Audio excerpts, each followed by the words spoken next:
Good morning students. Let us study the 10th class bioscience topic. Under coordination we are studying about the functions of various parts of the brain. So in the previous classes we have seen the structure of the brain, what are the different parts of the brain.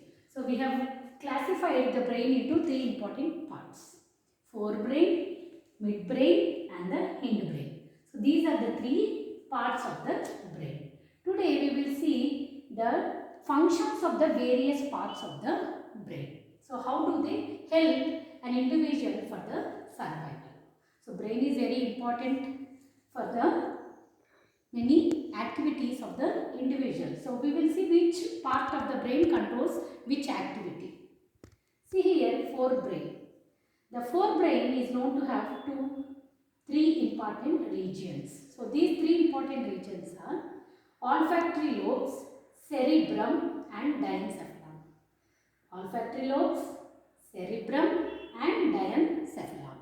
So what is this olfactory lobes? Olfactory lobes are the club shaped bodies. These are club shaped. The shape of the body, olfactory body is club shaped. And it will mainly control the smell. So the sense of smell is because of the olfactory lobes. Olfactory is connected with the smell. Cerebrum. Cerebrum is known to be made up of cerebral hemispheres. So there are two cerebral hemispheres which form the cerebrum. If you remember, we have seen the brain structure where we had the elevations and the depressions. So elevation means like this, depression means like this. So in the brain structure we have seen both elevation and the depressions. So these depressions and the elevations are the folds which are seen in the brain. Because of this only the brain is having folds, and those are called as gyri and sulci. Gyri is the elevation, like bulging like structure. Sulci is the depression. So gyri and sulci are the two elevations and the depressions of the brain. They are known to form the cerebrum. Corpus callosum is known to connect the two hemispheres. So I told you two hemispheres are present in the cerebrum. Those two are connected by a structure called as corpus callosum. Next region after cerebrum is diencephalon. Diencephalon is a rhomboid shaped structure. So this is a lobe which is a rhomboid in shape. Previously we have seen olfactory lobes which are club shaped. Here it is a rhomboid shape. And this is present between cerebrum and midbrain. So if the cerebrum is the forebrain part, it will be the middle one between cerebrum and the midbrain. So this is between the cerebrum and the midbrain. This is divided into thalamus and hypothalamus. If you remember, these are the endocrine system. So thalamus and hypothalamus, which are the units of the endocrine system, they are known to be under the control of diencephalon. Now the next, middle brain or the midbrain. Midbrain means middle. So this midbrain is known to be made up of it is smaller in structure and it is a stalked structure. So small stalk-like structure is present and it is thick and small.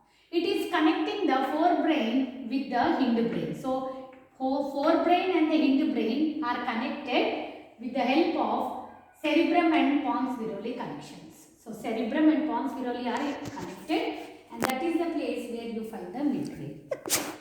The function of the midbrain is it will help in the sight and hearing. Seeing, you can see and hear because of this midbrain. Next you have the hindbrain. Hindbrain is known to be the last part of the brain because forebrain is the first part, midbrain is the middle part and the last part is the hindbrain. So this hindbrain is the last part and it is known to be made up of two structures. One is called as cerebellum and the other one is medulla oblongata. Remember, there is a difference. This is cerebrum. Cerebrum is a part of forebrain. Cerebellum is the part of hindbrain. So here cerebellum and medulla oblongata are the two regions in the hindbrain. Cerebellum, it is again known to have two large hemispheres. These are called as not cerebral hemispheres. Here it is two hemispheres are called as cerebral hemispheres. But here it is called as cerebellar hemispheres. So two large cerebellar hemispheres are present in the cerebellum. Now what is the function of the cerebellum? It will help in maintaining the equilibrium, the posture when you are standing like this, the ability to stand, the ability to maintain the equilibrium, all these muscle contractions, all these are controlled by the cerebellum. And medulla oblongata. Medulla oblongata is also very important because it will control the involuntary actions like heartbeat. We are not controlling heartbeat, heart is beating. So this is controlled by the medulla oblongata. Heartbeat, respiration. We are not intentionally taking air. Automatically we are breathing and expelling. So respiratory control or the cardiac control and the blood vessels, the vasomotor activities, all these are because of medulla oblongata, and this is a triangular structure. So all these are the three different parts which are present in the brain: forebrain, midbrain and